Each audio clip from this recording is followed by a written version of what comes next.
ஏக இறைவனின் சாந்தியும் சமாதானமும் நம் அனைவரின் மீதும் உண்டாவதாக. எல்லா புகழும் இறைவன் ஒருவனுக்கே. நம்ம தினமுமே தொடர்ந்து போர் நிலவரங்களை பார்த்துட்டு இருக்கோம். இன்னைக்கு சில முக்கியமான தகவலை ஒரு தொகுப்பாக பார்க்கலாம். அதுல முதல் விஷயமே நெத்தன்யாகுடைய உடல்நிலையை பத்தி பார்த்துடலாம். இப்போது நெத்தன்யாகு ஹாஸ்பிட்டல்ல அட்மிட் செய்யப்பட்டதாக தகவல்கள் வெளியாயிட்டு இருக்கு. அவருக்கு 3rd ஸ்டேஜ் கேன்சர் இருப்பதாகவும் அதற்கான ட்ரீட்மெண்ட் எடுக்கிறதுக்காகத்தான் இப்ப ஹாஸ்பிட்டல்ல இருக்கிறதாகவும், அதனால இப்ப வழக்கு விசாரணையை இன்னைக்கெல்லாம் தள்ளி போட்டிருக்கிறதாக ஒரு தகவல் இஸ்ரேல் தரப்புல இருந்து கொடுக்கப்பட்டுள்ளது. இது எந்த அளவுக்கு உண்மையான நோவா இல்ல வழக்குல இருந்து தப்பிச்சு கொள்றதுக்காக செய்யக்கூடிய ஒரு தந்திரமான விஷயமா அப்படிங்கறது தெரியல. ஆனா இஸ்ரேல் தரப்புல இருந்து நெத்தன்யாவுடைய உடம்பு சரியில்லை, ட்ரீட்மெண்ட் போயிட்டு இருக்கிறதுனால இப்ப வழக்க தொடர முடியாம இருக்கு. ஒரு நாள் விட்டுட்டு அதுக்கப்புறம் நாங்க நாளைக்கு விசாரணைக்கு வரோம் அப்படிங்கிற மாதிரி தாக்கல் செஞ்சிருக்காங்க. இது முதல் விஷயம். ரெண்டாவதாக சமாதான பேச்சுவார்த்தையை பத்தி நேற்றைய தினம் நெத்தன்யாகு சொல்லும் போது நம்ம எல்லாம் என்ன சொல்லிட்டு இருக்கோம், தொடர்ந்து ட்ரம்ப் அழுத்தம் கொடுத்துட்டு இருக்காரு. ஜனவரி 20க்கு முன்னாடி போர் நிறுத்தணும், நான் வர்றதுக்குள்ள எல்லா பக்கம் போர் நின்றணும்னு சொல்லிட்டு கொடுக்குற அழுத்தத்தின் காரணமா தான் ஒரு பக்கம் லெபனான்ல நின்றுச்சு, அதே மாதிரி காசாலையும் நிக்கிறதுக்கான வாய்ப்பு இருக்குன்னு நம்ம சொல்லியிருந்தோம். ஆனா நெத்தன்யாகு நேத்து ஜனவரி 20க்குள்ள போர் நிக்கணுமா அப்படின்னு உங்களுக்கு யார் சொன்னா? எங்களுக்கு அப்படி ஒரு அழுத்தம் அமெரிக்கா தரப்புல இருந்து வரவே இல்லை. எங்களுக்கு அப்படி ஒரு கம்பல்சனே இல்லை. அதனால நாங்க ஜனவரி 20க்குள்ள நிறுத்தணுங்கிற தேவை இல்லாம இருக்கிறோம். நீங்க இந்த மாதிரியான விஷயங்களை நிறைய ஊடகங்கள் போடுறீங்கன்னு சொல்லிட்டு அது உண்மை இல்லை அப்படிங்கிற மாதிரி நெத்தன்யாவுடைய தரப்புல மறுத்திருக்காங்க. இதுல என்ன ஒரு விஷயம் இருக்குன்னா, தொடர்ந்து அமெரிக்கா தரப்புல அழுத்தம் கொடுத்தது உண்மைதான்.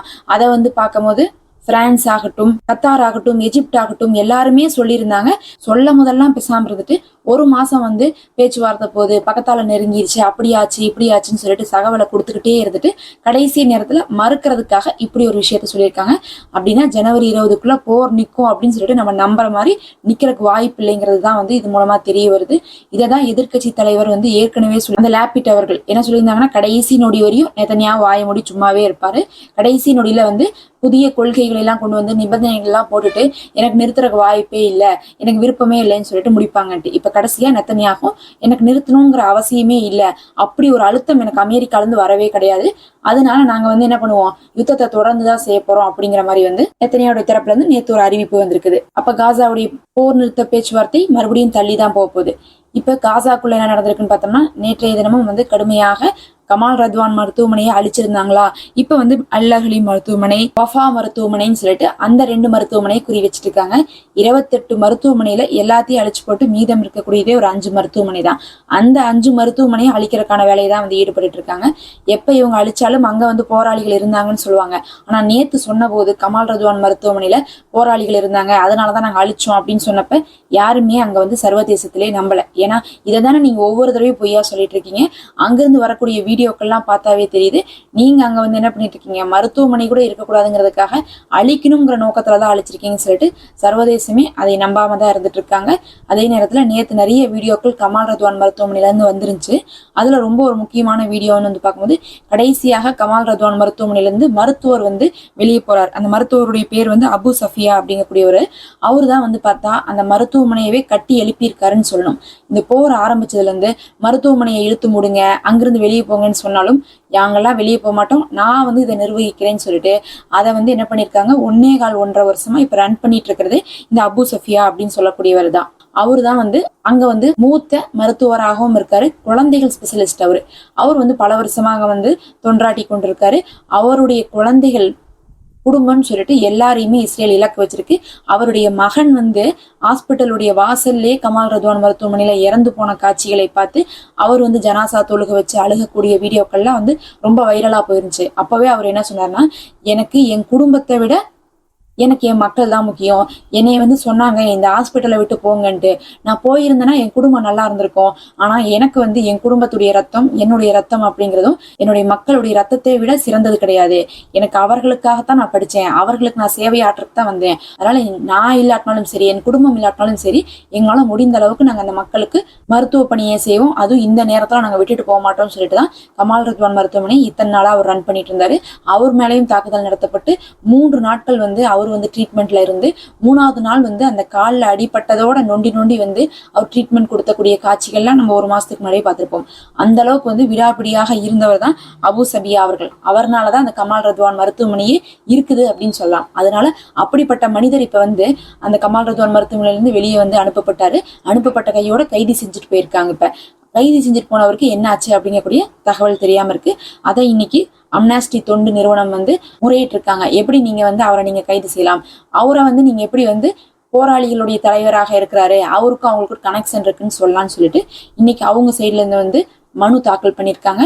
கேட்கறதுக்கு நாதி இல்லாட்டினா அவ்வளவுதான், போனவங்க என்ன ஆவாங்கன்னே தெரியாது. பல வருஷம் ஆனாலும் சரி, இஸ்ரேலுடைய ஜெயில எத்தனையோ பேர் வந்து டாக்டர், இன்ஜினியர்னு சொல்லிட்டு காசாவை சேர்ந்தவங்க இருந்துகிட்டு தான் இருக்கிறாங்க. இவங்களுக்கு போராளிகளை மட்டும் அழிக்கணும் அப்படிங்கக்கூடிய நோக்கம் இல்லை. அங்க யாருமே உருப்படியா இருக்கக்கூடாது, அவங்க யாருமே உருப்பிடக்கூடாதுங்கிறதுக்காகவே இந்த மாதிரியான காரியத்தை வந்து இஸ்ரேல் பண்ணிட்டு இருக்காங்க. இன்னைக்கு அவரை கைது செஞ்சிருக்காங்க.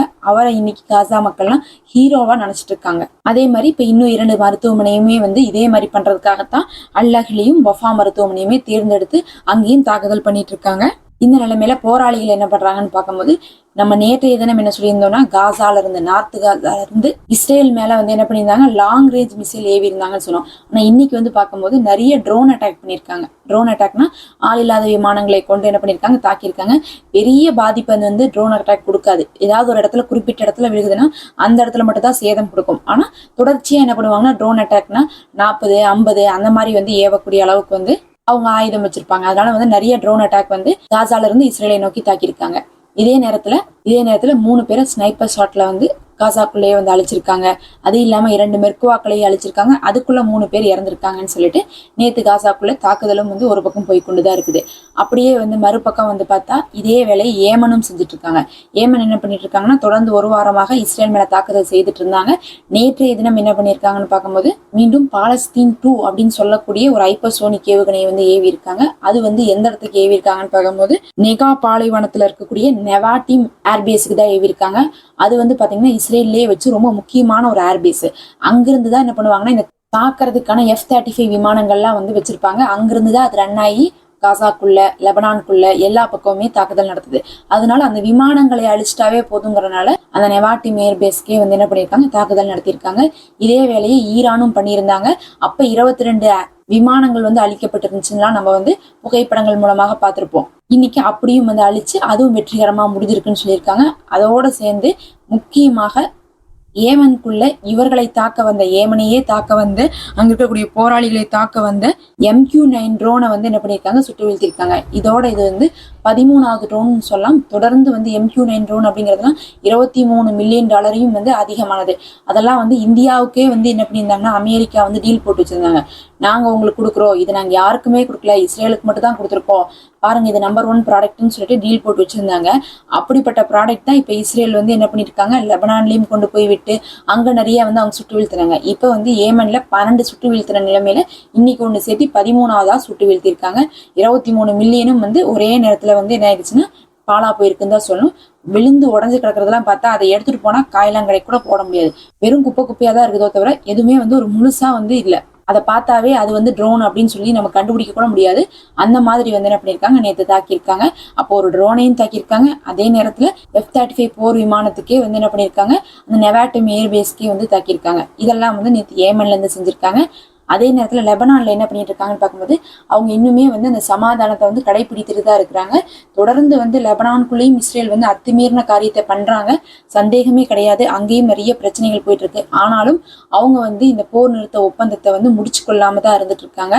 அது இஸ்ரேலுக்கு ரொம்பவே சாதகமா போயிட்டு இருக்கு. அதே நேரத்துல இப்ப சண்டை ஆரம்பிச்சோம்னா ஈரானுடைய சப்போர்ட்டும் இல்லாம இருக்குது அப்படிங்கிறதுக்காக கூட இவங்க வந்து பொறுத்து போயிட்டு இருக்கலாம், தயாராகிட்டும் இருக்கலாம். ஏன்னா தயாராகாம வந்து சண்டையை ஆரம்பிக்க முடியாது, மத்தவங்களுடைய உதவியும் இப்ப கிடைக்காது அப்படிங்கக்கூடிய நிலைமையாக லெபனானுடைய நிலைமை மாறி இருக்கு. இதெல்லாம் தான் அங்கிருந்து வந்த முக்கியமான செய்திகள். நம்ம அடுத்த ஒரு காணொலியில சந்திப்போம். தொடர்ந்து இணைந்திருங்கள்.